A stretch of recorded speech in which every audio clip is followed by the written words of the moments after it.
Мақпал Жұмабайдың мына поэзия әлеміне шыққаны біраз болды. Қазіргі жас буынның ішіндегі бір орны ерекше сондай ақын деп ойлаймын өзім.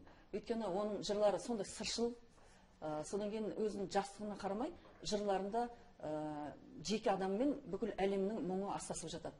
Оның жырларын оқып отырғанда азаматтық позициясын кейде таңғаласың. Соның алғашқы жырларының өзінде оқығанда, алғашқы жырларын оқығанның өзінде осы жап-жас баланың былай қарағанда соншалықты мынау әлемді түсінетіне, әлемнің бүкіл проблемаларына, өзінің ұлтының, халқының проблемаларына соншалықты терең бойлайтынына мен ептеп таңғалатын едім.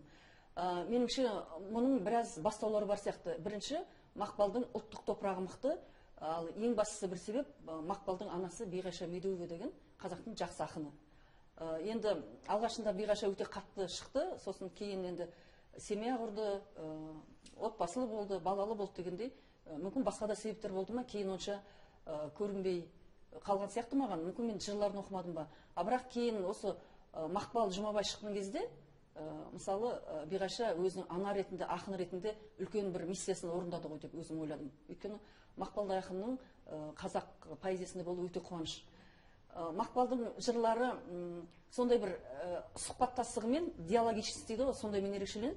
Оның жырларын оқып отырған кезде өзіңнің бір жаныңның сырын айтқандай, өзіңнің жүрегіңнің қылына тиетін сондай жағдайлар бар. Мақпалдың мысалы Қара жәшік деген жыры бар, сонда оның жаңағы Абайдың айтатыны бар ғой, өлең шіркін өсекші, ақынның сырын сыртқа жаяды дегендей. Соған керісінше өлеңге айтпайтын сырымды дейді, қара жәшік саған сақтап қоямын дейді. Бір сондай әдемі жыр. Мақпалдың поэзиясында сондай бір күрт адам ойламаған бір тұжырымдар, адамның ойына келмейтін бір сондай сезімдер болады. Енді ана туралы жыр деген атақты кімнің, Тұманбай Молдағалиевтің сөзіне жазылған Шәмші Қалдаяқовтың әні бар, басқа да көптеген әндер бар. Бірақ енді ана туралы қай ақын жазбайды? Барлық ақын жазады. Ал енді Мақпалдың анасына жазған өлеңі бар. Онда ана мені сүйем, ана сен мен өмірге келдің дегенде бір жақтан ештеңе жоқ. Ана туралы жазған жыры сондай керемет. Мына дейді, қандай бір қиындықтар болып тұрса да, мына өмірдің, мен новойын айтып тұрмын енді, қандай бір жамандықтар болып тұрса да, мен ол жерге бармай қоймаймын дейді, мен оны сүйемін, өйткені онда сен барсың ана дейді да. Бір перзенттің үлкен махаббаты ғана емес, онда анаға деген бір үлкен философиялық ұғым бар. Енді Мақпалдың жырларының бір ерекшелігі, Мақпалдың жалпы шығармашылығындағы бір ерекшелік, Мақпал мына оқырманымен, көрерменімен тікелей байланысқа шығады, коммуникация дейді ғой. Қазіргі заманда әдебиетте коммуникация өте үлкен рөл атқарады. Мақпалдың өзінің шағын ғана тыңдарманын, оқырманын жинап алып бір кештер өткізеді. Мақпал гитарада ән салады. Мақпалдың ерекшелігі ол әнші емес, ең алдымен ақынды. Мына біздің Мақпал бір жағынан қарағанда біздің мына ұмыт қалған, енді бұл енді бір қызыл сөз сияқты болып көрінбесін, біздің ұмыт қалған емес, уақыттың дамуына байланысты, қоғамның өзгеруіне байланысты көне замандарда қалған біздің жыраулық дәстүр бар ғой, жыраулық дәстүр. Соны бүгін заманға сай өзінше түрлендіріп алып келген сияқты. Өйткені жырау не істейді? Жырау өзі шығарады, өзі айтады, өзі актер, өзі ақын деген сияқты, өзі композитор деген сияқты. Мақпалдың бүгінгі жасап жүрген шаруаларында сондай бір ұшқындар бар. Әрине, Мақпалдың бұл меніңше қазіргі жасап жүрген қарекеті, ол мысалы әлемдік өнерде бар, орыс әдебиетінде барттық бір бағыт бар. Барт дегенді жұрт онша дұрыс түсінбейді. Мақпалдың бір-екі пікірінде мен де естідім, мен барт емеспін, мен ақынмын, мен ең алдымен ақынмын дейді.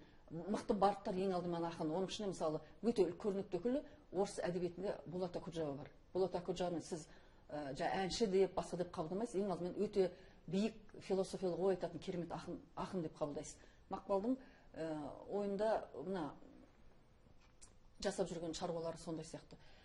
Енді бұл енді оқырман көрермен тартудың бір жолы шығар. Содан кейін оқырман көрерменмен сырласудың, оқырман көрерменмен сұхбаттасудың бір жолы. Сонда жаңағы бір жағынан өзіңнің қаншалықты дұрыс жолда жүргеніңді анықтаудың бір жолы сияқты. Осы тұрдан келгенде Мақпалдың бір айтатын тілегім Мақпал көбірек жазса екен деймін. Әрине өлең тапсырыспен келмейді. Содан кейін сөзім басында айттым, соншалықты жап-жас болып, соншалықты бір тұлғалық деңгейге көтерілгені мен таң қалдырады. Соншама жап-жас баланың біздің енді қалай айтсам екен, әр ақынның өзінің болмысынан, табиғатынан шығып жазады ғой. Сондықтан енді не деген бір үлкен ақындарымыз бар біздің, олармен салыстырып тұрсаң емес, сондай азамат тұрған, сондай пісіп жетілген толысқан ақын. Әрине Мақпалдың өмір алда, ұзақ алда шығармашылық жолы бар. Ол енді бір жағынан ана, сол аналық жаңағы алаңдары қатты сезіледі. Сізбен өзінің соншалықты бір нәзік жаны сезіледі да. Біз әдетте енді мына әсіресе жас кезінде күйдім сүйдім деп, біздің жастарда мен енді оны бір кінәлау тұрғысынан емес, өзімнің бір сезім танымымды айтып отырмын. Бізде жастарда, әсіресе қыздарда өліп талып, біреуге сүйіп, ғашық болып, өмірін соған арнап, жаңағы өмірден түңіліп жүретін циклдарды, сондай ақындарды көп білемін. Ол да бір адамның жаңағы өзінің тағдырына байланысты, сезіміне байланысты. Бірақ махаббат деген ол енді өте үлкен сезім ғой. Адам баласының махаббаты тек қана ер адамға деген сүйіспеншілікпен шектелмейді ғой. А Мақпалдың жырларында сондай бір, соншалықты бір өте бір нәзік деген енді мүмкін жеткізбейтін де шығар, бір тонкий сондай, өте бір нәзік сезім, нәзік сүйіспеншілік, анаға деген, балаға деген, адамға деген, жарға деген. Мақпалдың махаббат туралы жырларының өзінде сен жаңағы тура жаңағы ер мен әйелдің арасындағы махаббат деп қабылдамайсың да, оның ауқымы кең болады. Сосын Мақпалдың жаңағыда айттым ғой, азаматтық позициясы ұнайды.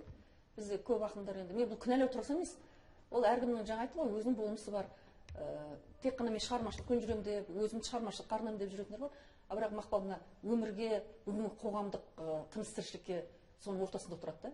Уақыттың ағымын біледі, бүкіл не болып жатқанын біліп отырады, сондай өресі биік ақын да. Оның жасап жүрген шаруалары, мысалы, ана тілі газетінде жұмыс істегенде, мына өнердің проблемаларын, тілдің проблемаларын көтергені, одан кейін мына Балапан телеарнасында жұмыс істеді, қателеспесем. Сондағы жасаған шаруалары, сосын қазір мына ашық кітапханада жұмыс істейді. Сонда жасап жатқан шаруалары өте үлкен шаруалар. Сондықтан мысалы бізде үлкен ақындар, алаш қайраткерлері сондай әрі өзінің өнерін, әрі халықтық дүниелерді бәрін қатаралап отырған ғой, ол бір адамның ішкі болмысынан туындайды. Мақпал қазіргі жастардың ішіндегі сонымен ерекшеленеді. Соны үшін мен Мақпалды қатты қадірлеймін және жақсы көремін.